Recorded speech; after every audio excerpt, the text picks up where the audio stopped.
discussed with Washington and San Francisco. Herm Edwards here with us. How are you? I'm wonderful. You can speak to this position just a little bit. I just want to point out, so Norman had in 53 games 7 interceptions. In 20 games, you had 13.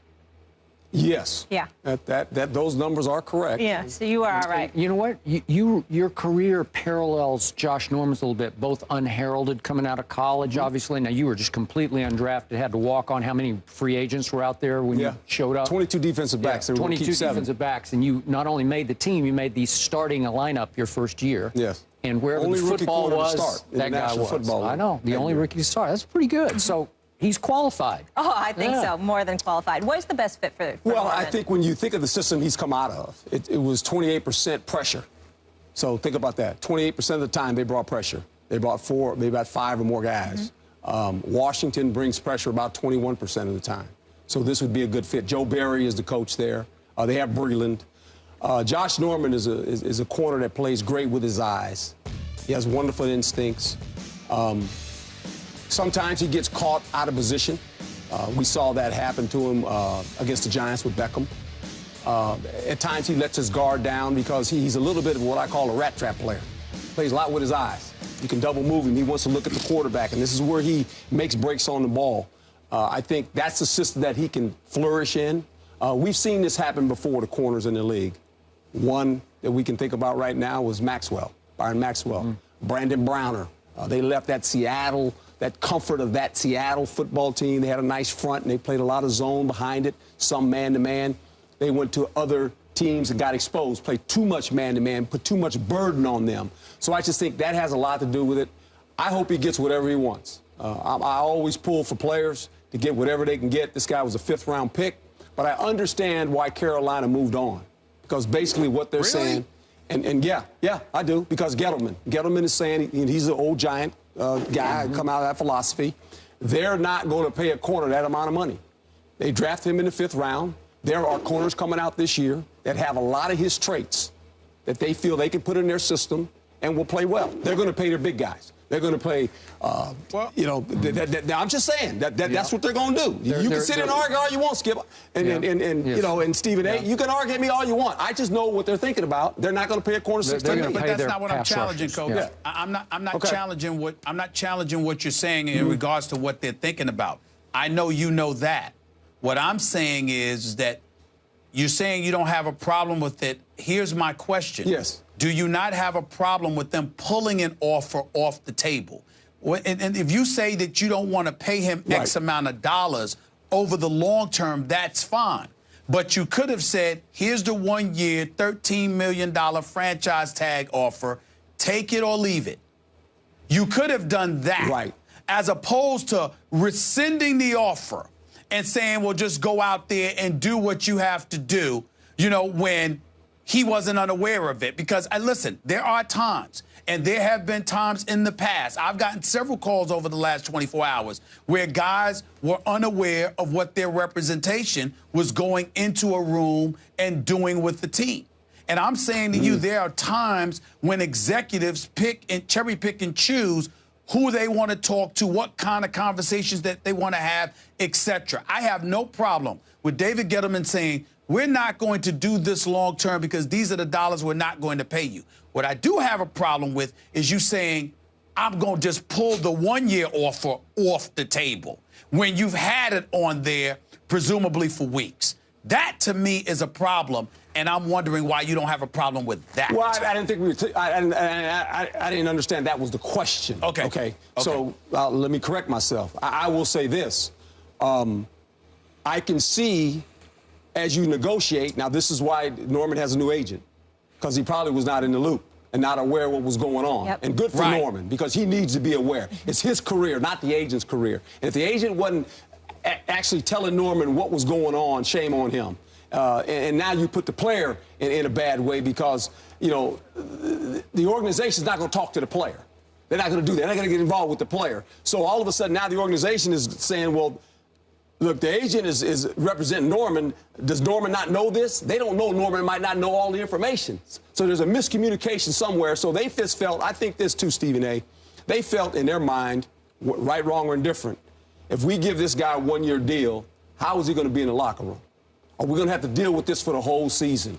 And rather for that to be a distraction, and maybe it is, maybe it's not. I don't know. I'm not there, but I think that might have been the thinking. And if so, we say, well, let's get rid of him now before the draft so teams can actually look and go, okay, we would prefer this guy before we draft a guy. And a lot of teams are going to come after him. There's no doubt about that. Are you good, Stephen A? You want me to go? Well, yeah. Right. The only thing that I want to say is that everybody's talking about the Redskins. I think the Steelers would be an ideal fit for him. Last time I saw the Steelers against Denver in the postseason, who did they have in their secondary? William Gay, Brandon Boykin, Antoine Blake, Will Allen, Mike Mitchell. I would like to see Josh Norman in a spot like that with a coach like Mike Tomlin. I would love that. That would be great, but they won't pay him that money. That's the true. problem. Yeah. That's the problem. Okay, so you know where I think the best fit for Josh Norman would be? Carolina. Because I believe his heart is in Charlotte. No doubt. I believe if he signs elsewhere for much more money than they were willing to pay him, I think at some point next year, that team is going to say, man, he left his heart in Charlotte. You know, he's not really into what we're doing here. Because I think his heart was really in Carolina. Obviously, he's a good fit for them. You know, their defense. He was the emotional leader of that defense. No doubt. And if Stephen A. is correct, and I certainly trust all your reporting on this, Stephen A., you know, he was playing a game that he didn't really understand the rules of. He was playing chicken with the franchise that was playing hardball, and he thought it was softball. He thought it was just this sort of game within the game. Even when we were here, he was talking about, hey, it's not personal, it's just business, you know? Right. Well, yeah, it's cold-blooded business. And you're right. They got to a point where they said, hey, we don't want this hanging over our locker room all year, and we're not even close. They were $5 million off. So I tell Josh Norman today, with his new agent that's part of his team, if he really wants to, there's no law. You can't go back to Gettleman right now and say, hey, I'll play for $10 million a year for the next 5 years, not 15. I don't want the top money. I'll go back to what you were offering me. I'll take $10 million a year. It's a lot of money, you know. Again, it's not 15. You're not going to be the highest paid cornerback over the next 5 years, but why not? Would he do that, Stephen A? Because I think they would take him back for $10 million a year. Yeah.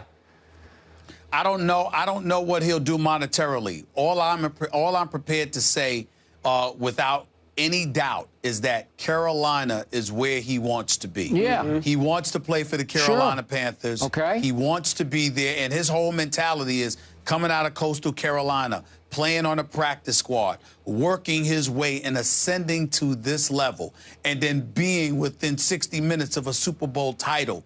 His whole mentality is that my heart is not just there, but also we've got a job to finish. And so it would be interesting, the Cam Newtons and others of the world, considering what they're after. It's going to be real interesting to see who speaks up for him, specifically when what I'm being told, Coach and Skip, is that he was not aware of some of the specific actions that the agent was engaging in on his behalf. Yeah, that's not. Or maybe, to be fair about this, maybe he just didn't understand what the game was that they were playing. That it's sort of a do or die scenario professionally, what you're doing. Stephen A., just a quick story.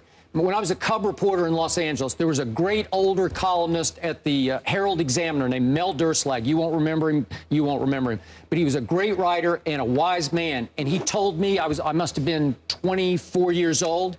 He said, if you're ever negotiating with your employer and you threaten to leave, you better be ready to leave. Don't ever threaten unless you're ready to walk out that door. And Josh didn't understand. He threatened, and they said goodbye. Right?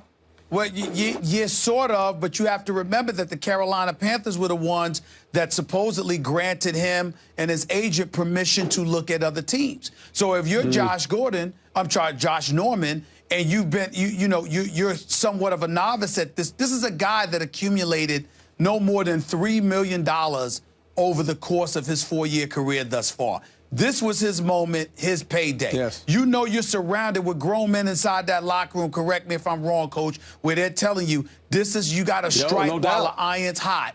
Try to get paid. Yes. So since they're talking business, you're talking business, and you're thinking this is a part of the process, and you're thinking that at the end of the day, they're going to come to you with a take it or leave it offer. Never in your wildest dreams did you imagine that you're an all-pro, that you just helped lead this defense and help guide them to a Super Bowl appearance for the first time since 2003. You don't anticipate that they're going to literally yank the offer off the table. You think they're going to give you a take it or leave it proposition, but that's your worst case scenario, as opposed to assuming they're going to take the offer off the table and sweep the rug right out from under you in that fashion. Hey, I sincerely doubt he saw that coming.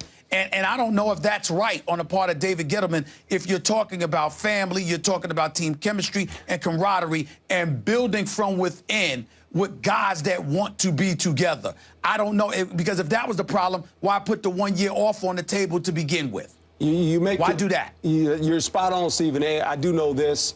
This is his biggest contract, wherever it may land. Your second contract in the National Football League is basically your biggest one. Most guys never get that third one. It's always, decelerating, or it's going to be option clause and all that other stuff. But this is his biggest deal, so he has to get what he feels he deserves. Yep. And all we know right now is that they're talking with San Francisco and Washington. Yep. All right. Herm, you will be back with us later. Talk a little basketball. We're talking about basketball, no? We're talking about football some more? We got a lot of stuff. Football. We're going to be talking about Bradford, I will agree with Stephen A. I was fortunate enough to watch Charles Barkley play. Yeah. And he's a really good player. I mean, he's top 50, no question.